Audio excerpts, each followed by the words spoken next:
देवा तुझी कोमल मूर्ती माझ्या हृदयात, देवा तुझी कोमल मूर्ती माझ्या हृदयात, कशाला मी येऊ देवा तुझ्या मंदिरात.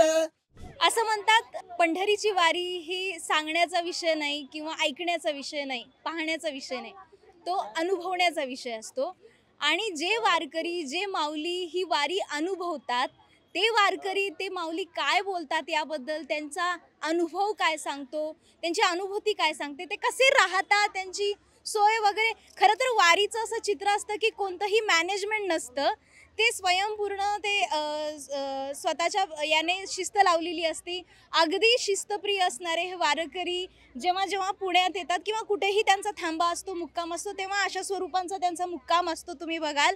आणि आज आपण या माऊलींशी बोलणार आहोत, त्यांचा काय अनुभव आहे, ते काय म्हणतात. नमस्कार माऊली, कुठलेत तुम्ही? देहगावचे. देहगावचे. कोणता जिल्हा?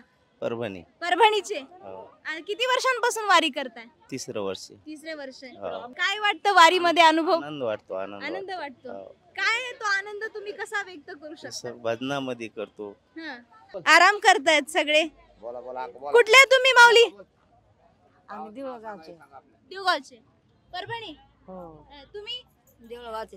तिकडे एकाच गावातले तुम्ही सगळे, एकाच बाजूचे. कसं वाटतंय, काय अनुभव आहे वारीचा? काय नाही, चांगलं आहे. चांगलं वाटतंय. तुम्ही तिकडूनच का? हो तिकडे कसा होतोय आराम? आराम होते. आता किती दिवस इथून पुढे चालायचंय? मी नाही चलत आज, नाही चालत. मी बसून चालली. किती दिवसांचा प्रवास आहे आता पुढचा? परवासलं 15 दिवस. 15 दिवस. 15 दिवस. काय वाटतं, कशी सोय आहे तुमची राहण्याची इथे? चांगली सोय आहे, चांगलं आहे. चांगली आहे सोय. पाऊस पडायचं कसं करता मग? तसं चलत होतं, घोमते घ्यायचे चालायचे. हा, गोमती घेऊन चालत पाऊस. ते मेन कापड असतं का, काय असतं हे पोत्याचं? हो. हा, हा. काय वाटतं, काय वारीचा अनुभव काय सांगतो तुमचा? चांगलं वाटतं आम्हाला अनुभव. हा. किती वर्षांपासून येता तुम्ही? मी चालेल 10-12 वर्ष. 10-12 वर्ष.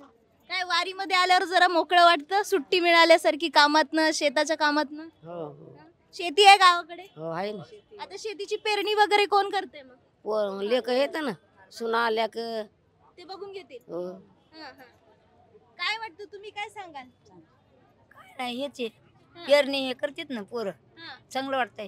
काय वाटतं, शहरात येऊन शहरातलं आयुष्य, इथली लोक, शहरी जीवन, मोठ्या मोठ्या इमारती, झगमगाट, चांगलं वाटतात. गावाकडचं आयुष्य वेगळं, शहरातलं आयुष्य वेगळं? शहरातलं आयुष्य वेगळं आहे ना, हा. गावातलं वेगळं आहे. काय गावातलं काय वेगळं आहे? चांगलं आहे, शहरातलं चांगलं आहे. हा. हो, चांगलं वाटतंय. पुढची पिढी आता तुमची वारी करेल का? करीन ना, हा. करीन. करेल वाटते तुम्हाला असं? हो. हा. तुम्ही काय सांगाल? बोला बोला. आम्ही नवीनच आलेले आहेत. नवीन आहे, पहिली वारी आहे? हा पहिली कसा आहे पहिल्या वारीचा अनुभव? छान वाटतं, पहिल्या वारीच छान वाटतं. काय अशा अडचणी येतात? काहीच नाही अडचणी. पण आता तुम्ही महिला आहेत म्हणून विचारते, रस्त्यात प्रवासात लघवीला जाण्याची सोय आहे का? बाथरूमची व्यवस्था आहे? आहे. तुम्ही किती वर्षांपासून येता? 2 वर्ष झाली. 2 वर्ष झाले. अच्छा. किती वर्षांपासून येता? 20 वर्षापासून. 20 वर्षांपासून येता. बरं बरं बरं. ठीक आहे. आणखी माऊलींशी बोलूया. दिंडी क्रमांक 15, माऊलींच्या रथामागे ज्यांची दिंडी असते त्या दिंडीतल्या काही माऊलींशी आपण बोलूया. नमस्कार माऊली. काय, किती वर्षांपासून वारी करताय तुम्ही? मी का 2 वर्ष. 2 वर्ष. हा. तुम्हाला किती वर्ष झाले? 2 वर्ष. 2 वर्ष. तुम्ही 2 वर्ष. कुठून आलात? परभणीहून. तुम्ही सगळेच परभणीतले काय का गावाकडचे? गावातले. काय, कसं असतं नियोजन तुमच्या वारीचं, दिंडीचं? चांगलं नियोजन. आता हे जे आहे, काही तुम्ही सोबत घेऊन फिरता? नाही, ट्रक आहेत त्याला. ट्रक आहे, ट्रक मध्ये हे सामान असतं. अच्छा. काय एखादा अभंग म्हणून दाखवाल? हे काय म्हणते बाया म्हणते. बोला बोला बोला. तुका माने माझ घड त्यांची सेवा, दैवा पार नाही, तरी माझ्या दैवा पार नाही. कुळी कन्या पुत्र त्याचे स्वातिक, कुळी कन्या पुत्र त्यांना स्वातिक. तयाचा हरी का वाटे देवा, तयाचा हरी का वाटे देवा. कुळी कुळी कन्या पुत्र होते स्वातिक कुळी कन्या पुत्र होते ना स्वातिक पुंडलिकावर हरी विठ्ठल श्री ज्ञानदेव तुकार ज्ञानेश्वर महाराज की जय. काय मग कसं वाटतं वारीत येऊन? छान वाटतं. काय अनुभव काय? किती वर्षांपासून वारीत येता? 18 वर्ष झाले मला. 18 वर्ष. तुम्हाला मला 18 झाले. सोबत येता तुम्ही दरवेळेस? नाही नाही ते आणि दुसऱ्या दिंडीमध्ये ह्या 15 नंबर मध्ये मी 111 नंबर मध्ये होतो. मग तुमची इथं ओळख झाली का? ओळख नाही, आता ह्याच दिंडीत आले. आता आले मी पाहुण्याच्या नात्यानं. अच्छा अच्छा. काय अनुभव आहेत जेव्हा तुम्ही पायी वारी करता, प्रवास करता? काही तशा सुविधा असतात का? सोयी केलेल्या असतात का? काही समस्या येतात का? सुविधा सगळ्या असतात, जेवणा खावण्याची, झोपायची, पाण्याची. आणि जरी कधी सुविधा नाही जरी झाली तर आपण भगवंतासाठी आलेलो आहेत, आपल्याला ती सहन करणं आपलं गरजेचं आहे. तेवढं एक बाजूला ठेवलं तरी जमते. बिंदास. आपल्याला देव करायचा. थांबा आपल्याला देव करायचा ना, मग आपल्याला सहन करावं लागते. मग सहन केल्याशी देव कसा भेटेल? बरोबर आहे, बरोबर. नाही भेटणार. काय मग अशा अडचणी येतात जिथे आपण ते विसरून पण जातो वारीत? अडचणी येण्याचं काय सारखं, आता चलायचं फिरायचं मस्त खायचं प्यायचं.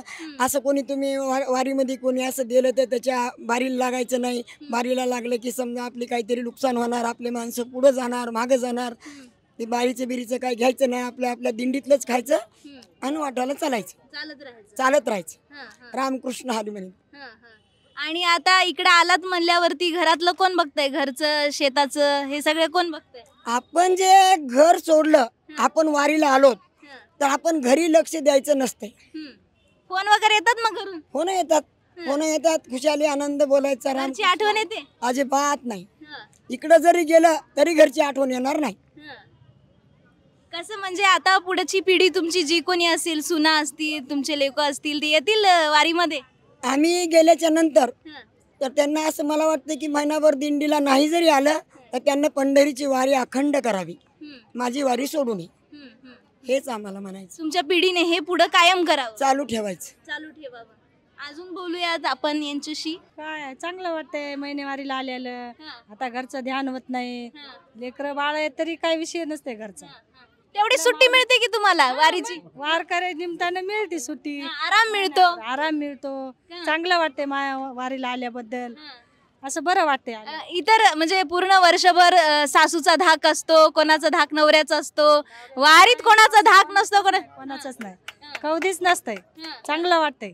लेकरं जा म्हणतो, नवरा जा म्हणतो, सासरे जा म्हणते, सगळेच वारीला. अशी कोणाचीच अडचण नाही की जाऊ नये म्हणून. कोण आलंय तुमच्या सोबत घरात? कोणीच नाही, हे भाऊ सोबत आले. काय वाटतं ह्या महिला वारीच्याच निमित्ताने घराच्या बाहेर पडत असतील? एक तर माहेरी जात असतील, नाही तर वारीला जात असतील. चांगलं वाटतंय, बाहेरचं काही वाटत नाही एवढं, पण पंढरीला असं जावं वाटतंय. नाही, इकडं पंढरीलाच जास्त जावं वाटतंय. असं चांगलं वाटतंय. आपल्याला असा महिमा कधी पाहायला भेटेल, एवढे माणसं कशी पाहायला भेटेल, असं पुन्हा एवढं चालण्यात कसं येईल, त्याच्यामुळे आम्ही महिनेवारीला येतो. इथे एक अशी समानता तुम्हाला दिसून येते का? इथं बाई पुरुष माणूस असं काही नसते.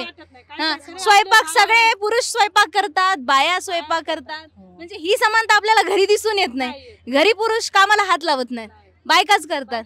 वारीत मात्र पुरुषही काम करतात. सगळेच पुरुष करतात, महिला करते, सगळंच चांगलं वाटतंय. हेच वातावरण असं कायम राहावं वाटतंय आणि असंच राहावं वाटतंय. आणि असंच माऊलीनं आम्हाला प्रत्येक वर्षी बोलाव महिनेवारीला, हीच आमची इच्छा आहे.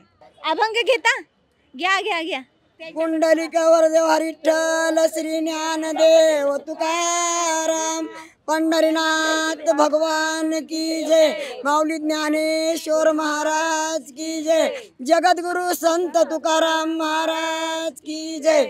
देवा तुझी कोमल मूर्ती माझ्या हृदयात, देवा तुझी कोमल मूर्ती माझ्या हृदयात. कशाला मी येऊ देवा तुझ्या मंदिरात, कशाला मी येऊ देवा तुझ्या मंदिरात.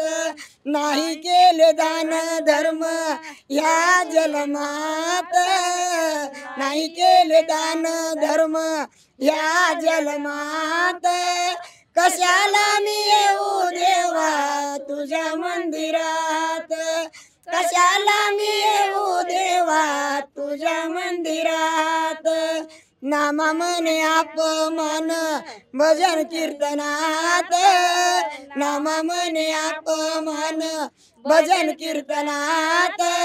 कशाला मी येऊ देवा तुझ्या मंदिरात, कशाला मी येऊ देवा तुझ्या मंदिरात.